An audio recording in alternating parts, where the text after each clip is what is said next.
Assalamualaikum warahmatullahi wabarakatuh. Saya Aiman Wicaksono, saudara. Saya tidak sendiri di sini. Ini adalah ayat-ayat langit. Saya ditemani rekan saya, Bung Latif Siregar dan juga Bung Alam. Selamat pagi. Selamat pagi. Siap-siap untuk sahur. Waalaikumsalam warahmatullahi wabarakatuh. Dan juga last but not least adalah kiai kita, Kiai Haji Said Agil Siraj. Assalamualaikum Pak Kiai. Waalaikumsalam warahmatullahi. Sehat selalu. Alhamdulillah. Kita bicara hari ini, kalau kemarin kita bicara soal syariah, sekarang kita bicara soal keyakinan, hati, teologi, akidah, versi Ahlus Sunnah wal Jamaah. Ya. Bisa dijelaskan Pak Kiai? Terima kasih. Bismillahirrahmanirrahim. Kalau syariah harus taklid. Saya sholat versi Imam Syafi'i. Madhab Taklid itu mengikuti? Mengikuti Imam Syafi'i katakan. Atau imam yang lain. Kalau akidah sebenarnya harus dari hati sendiri. Allah ada kata saya, bukan kata siapa-siapa. Allah satu kata saya. Nah, sekarang penjelasan Allah seperti apa, baru itu ikut imam siapa. Baru ikut madhab siapa. Allah ada satu, Tuhan ada satu, namanya Allah. Itu keyakinan, bukan kata siapa-siapa. Kalau masih katanya belum beriman dong namanya. Saya ikut Pak Kiai deh, karena Allah itu ada. Nggak boleh. Nggak boleh. Harus dari hati ya, sendiri. beda dengan sholat. Ya. Kalau saya ikut sholatnya Pak Kiai, misalnya sholat Pak Kiai itu juga harus ikut. Syariah, Syariah. taklid. Okay. Tapi kalau akidah, saya yakin sendiri. Saya keyakinan saya, Tuhan ada satu, Allah namanya. Tinggal penjelasan tentang Allah seperti apa. Nah itu. Nah, di akhir-akhir abad pertama Hijriah, setelah terjadi perang saudara antara Sayyidina Ali dengan Muawiyah, antara Ali dan Siti Aisyah, sesama Islam saling membunuh. Muncul persoalan besar. Bahasa Arabnya, ma hukmu murtakibil kabirah. Apa hukumnya orang Islam melakukan dosa besar? Kan membunuh kan dosa besar. Nah, muncul madhab yang namanya Khawarij, kafir. Dua-duanya kafir, Ali kafir, Aisyah kafir, Muawiyah kafir, Ali kafir, Amr bin As kafir. Barang siapa menjalankan dosa sekali, dosa besar sekali dengan sengaja, kafir, khalid finnar, selamanya masuk neraka. Ini pendapat Khawarij. Kebanyakan dari suku Bani Tamim, pedalaman, Badui pedalaman. Ada lagi yang mengatakan Ali benar, yang musuh salah, Syiah dan jadinya. Ada yang mengatakan semuanya, dua-duanya ada salah, ada benarnya. Mu'tazilah namanya. Ada yang mengatakan orang itu asal beriman, amal perbuatan apa saja tidak mempengaruhi. Amal solehnya tidak nambah imannya, amal buruknya tidak mengurangi imannya. Al-imanu la yazidu wa la yanqus. Iman tidak bisa bertambah, tidak bisa berkurang. Masa iman bertambah berkurang? Kata mereka. Masa iman itu bertambah? Kan dari keyakinan. Bertambah? Enggak dong. Apa bisa berkurang? Ya tidak dong. Kan ada makin yakin, kurang yakin. Kata mereka enggak mungkin. Oh, itu enggak mungkin. Oh, iya. Yang Ini begitu itu. Baru pendapat. Ya, Pendapatnya murji'ah. Namanya murji'ah. Kalau tadi Khawarij yang kafir, Syiah yang membenarkan Ali, yang lainnya pasti salah, musuh Ali itu. Ada lagi yang Mu'tazilah, dua-duanya ada salahnya, ada benarnya. Ada yang mengatakan walaupun mereka saling membunuh, tetap mereka mukmin kamil, mukmin yang sempurna. Nah, disinilah pertentangan sangat tajam. Lahirlah dari sini ilmu namanya ilmul kalam. Sampai berlanjut kepada pembahasan ya, seorang mukmin berdosa itu bagaimana hukumnya. Ahli sunnah mengambil sikap dia tetap mukmin tapi maksiat. Bisa istighfar. Kalau Mu'tazilah tidak, dia mukmin dan harus ada amal soleh yang bisa menghapus dosanya itu. Misalkan saya mencuri, dosa kan. Harus ada amal soleh yang bisa menghapus dosa saya. Itu namanya teori ihbat dalam Mu'tazilah. Ihbat, kafarat ya. Denda kafarat. kalau bahasa itu. Denda ya. Kalau Ahlussunnah tidak. Okay. Dosa apapun, sebanyak apapun, istighfar cukup. Kalau Allah menghendaki mengampuni, selesai. Kecuali syirik. Kecuali syirik, ya kecuali syirik. Ini orang mukmin, orang bertauhid, dosa sebesar apapun, asal astaghfirullahaladzim, menyesali, janji gak akan mengulangi, selesai. Untuk Ahlussunnah wal Jamaah. Soal nanti di akhirat, yaghfiru liman yasha wa yu'adzibu man yasha. Tuhan punya otoritas yang sangat luas, mau menyiksa siapa saja, mau mengampuni siapa saja, urusan Tuhan. Ahlussunnah wal Jamaah. Lah, lahir Ahlussunnah wal Jamaah itu artinya apa? Selalu memberikan jalan tengah. Selalu melihat jamaatul muslimin, memelihara ngemong mayoritas umat Islam. Silakan yang lain, terserah mazhab yang lain yang rigid, yang apa, yang kaku atau rigid atau dalam rangka ideal lah, silakan. Tapi kalau Ahlussunnah wal Jamaah mengemong jamaah, Moderat. ya terkenal dengan imamnya ada. Terkenal dengan nama Imam Abul Hasan Ali Al-Asy'ari. Murid daripada Mu'tazilah. Murid daripada Imam Abu Ali Al-Jubai. Abu Ali murid daripada Abu Hashim Al-Jubai. Abu Hashim murid dari Abul Hudzal Al-Allaf. Al-Allaf murid daripada Imam Amr bin Ubaid. Amr bin Ubaid murid dari Wasil bin Atha, pencetus ilmu kalam pertama. Wasil bin Atha murid daripada Muhammad putra Sayyidina Ali. Dari istri kedua. Istri kedua namanya Khawlah binti Ja'far dari suku Bani Hanifah. Tidak berpolitik. Muhammad yang Hasan Hussein, yang ibunya Siti Fatimah, berpolitik. Terjadi Karbala, apa itu karena politik. Muhammad enggak, ilmu saja, ilmu. Nah, jadi artinya Madzhab Ahlussunnah wal Jamaah nyambung sampai Sayyidina Ali. Itu artinya saya maksud menyampaikan dari siapa gurunya ini.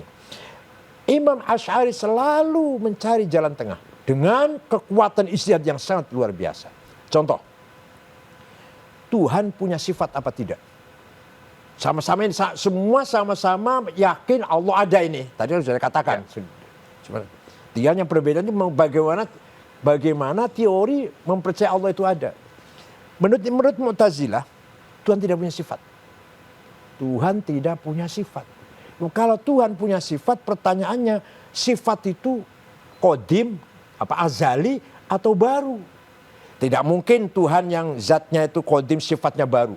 Kalau gitu sifatnya qadim. Iya, kalau gitu yang qadim banyak banget. Yang azali, yang maha dahulu banyak sekali. Orang Kristen menganggap ya 3 azali itu disalah-salahin oleh Al-Quran. Apalagi ente menganggap yang sifat Allah sekian sifat azali semua. Betapa salahnya itu. Jadi Mu'tazilah mengatakan Allah tidak punya sifat karena membela tauhidnya. Karena mempertahankan tauhid, keyakinannya. Asy'ari mengatakan kalau ada zat yang wujud tanpa sifat, bisa terbayang nggak? Bisa nggak tasawur? Bisa nggak kita membayangkan ada zat tanpa sifat? Ada sesuatu yang wujud tanpa ada sifatnya, mau lonjong, mau bulat, mau apa, nggak ada sifatnya, sulit dibayangkan. Sulit. Oleh karena itu Imam Asy'ari mengatakan mendapat Allah punya sifat 20 yang wajib. Nah sekarang sifat nomor 1 wujud. Di dalam Quran tidak ada. Ayat mengatakan Allah itu ada. Nggak ada itu ayat. Kalau Allah itu mendengar, sami'un, melihat, basirun, berkuasa, qadirun, berilmu, alimun. Ada. Hidup hayyun, qayyum. Ada. Tapi Allah itu ada. Nggak ada di Quran. Kalau kita lihat kiasnya, seseorang yang mendengar dan melihat pasti ada dong. Ya. Sekarang Allah itu ada. Secara teks itu eksplisit nggak ada. Nah Imam Asy'ari dengan keberanian ijtihadnya demi menyelamatkan masyarakat, demi menyelamatkan umat, menegaskan sifat nomor 1 Allah itu sifat wujud. Namanya sifat nafsiyah, sifat dirinya Allah sendiri. Karena logikanya nih, ini kalau rinci 2 tahun nih kalau rinci. Karena sesungguhnya kita ini tidak ada. Tapi kita ini diadakan oleh yang ada. Yang ada sebelum lapal ada itu ada, sudah ada. Dan itulah Allah. Itulah Allah. Karena udah bisa paham saya. Contoh. 7 kali pertemuan udah paham. Contoh kata ganti. Iya. Kata ganti bahasa Arab ya.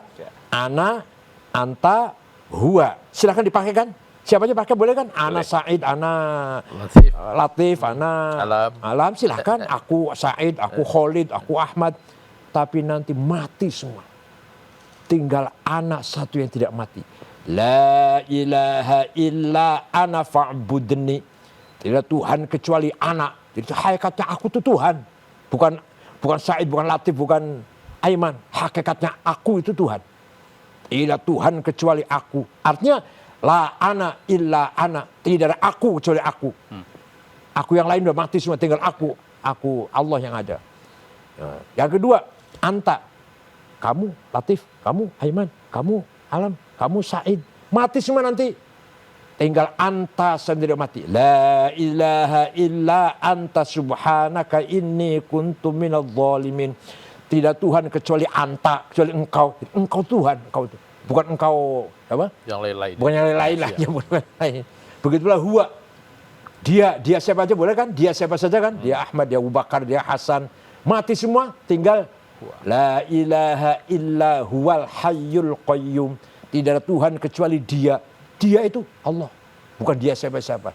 Kesimpulannya, aku adalah Allah. Engkau adalah Allah. Dia adalah Allah. Maka wujud adalah wujudnya Allah. Kita ini diwujudkan. Memang agak mendengar sih, Mang. Agak mendengar. Itulah Imam Asy'ari mengapa dengan berani memutuskan sifat Allah yang wajib nomor satu, sifat. Ya. Itu di Quran nggak ada, yaitu sifat. Berarti itu kesimpulan dari ulama sebenarnya, Pak Iya, Kiai? iya istilahnya Imam Asy'ari ya. Oke. Demi menyelamatkan umat. Kalau bagi filosof yang sudah berpikir mau menganggap sifat wujud apa enggak terserah itu. Oke, mungkin gini pertanyaan Pak Kiai. Ya. Ini, itu kan penjelasan ulama tentang kaitannya dengan keimanan. Kan, Iya, berarti. iya. Nah, kalau misal kita refleksikan dengan kondisi sekarang nih, ya, tentunya orang-orang yang non Muslim gitu ya, Iya. kan tidak akan langsung mereverse kepada Asy'ari buku ulama ini. Iya, iya, betul. Nah, kemudian saya lihat di beberapa sosial media ya, non Muslim, kemudian dia baca Quran gitu ya, kemudian dia menemukan sebuah keyakinan, gitu ya. Nah, itu prosesnya apakah bisa seperti itu Pak Kiai? Untuk menemukan keyakinan? Itu kan keyakinan bahwa ternyata yang benar adalah misalkan Ya. akidahnya orang Islam. Ya. Tidak Tuhan kecuali Allah. Gak punya anak, gak punya bapak, gak punya siapa-siapa. Allah la syarikalah, wahdahu la syarikalah. Ya. Itu silakan. Itu entry. Nanti kalau udah masuk, Allah punya sifat apa enggak? Sifatnya apa? Kenapa punya sifat wujud? Itu kan ilmiahnya itu kan. Itu ilmiahnya itu. Ya. Makanya kalau sudah orang yang filosof, pemikir, yang nggak usah ikut Asy'ari nggak apa-apa. Orang jenius nggak usah ikut Asy'ari nggak apa-apa. Kita-kitaan yang jamaah, jamaah itu mayoriti lah. Mayoritas. Mayoritas. Kita menurut saya harus ikut Imam Asy'ari supaya bisa mentasawur, bisa memformkan Allah itu ada. Padahal di Quran nggak ada itu. Allah ada tuh nggak ada. Allah itu ada. Kalau gampangnya gini ya, Allah punya sifat mendengar, melihat, yang nggak sekali-kali mendengar melihat itu pasti ada. Itu kalau yang cerdas, kalau yang awam. Kalau proses pencarian seorang yang cerdas tadi, lalu kemudian timbul keyakinan baru yang tadinya tidak ada, Kemudian itu menjadi ada itu bagaimana melihatnya? Apakah kita kemudian melihatnya ini hanya sekedar sebagai hidayah atau bagaimana Pak Kiai? Ya hidayah itu kan secara umum ya, bahasa umum hidayah itu.